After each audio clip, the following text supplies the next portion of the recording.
Ahojte, dneska si ukážeme, ako si poskladať stan tak, aby ste ho vedeli pohodlne odložiť. Takže ukážeme si, ako stan aj rozložiť, aj zložiť, aj keď rozložiť ho nie je nejaký problém.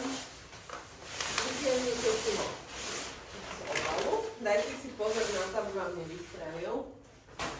No, tak si ho môžete tak jemne prichytiť nohou a rukami, keď sa otvára. Naše stany sú nejak dosť veľké, veľa ľudí sú prekvapení, ale potom je to príjemnejšie pre zákazníkov. No ale si ho takto otvoríte, dáte jednu ruku a druhou potiahnete.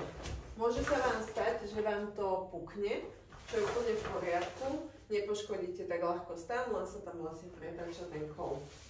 No a ako ho zložiť? To je to náročnejšie. Ak ste pravačky, tak ľavou nohou vykročíte dnu a pravou zaklopíte túto pravú časť, môžete si pomôcť nohou a musí vám sa pekne skočiť dnu. To je presne ten puk, o ktorom som hovorila a musí vám to takto sedieť. Niekedy sa vám môže stať, že táto časť zostane taká vybočená, len si ju tak rukou upravte, ale vám to už takto pekne skočí. Zložite stan. Jemnočko si ho pristúpite nohou. Ak ho skladáte na dlhšie, tak si aj túto časť zohnete dnu. A následne teda ľavú ruku chytíme ďalej, pravú takto pri sebe, niekde cca v strede a pôjdeme pravou rukou dole a potlačíme pred seba do stredu a ľavú ruku zaklápame. Hej.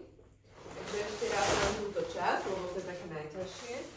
Takže dole potlačíme a ľavú preklopíme.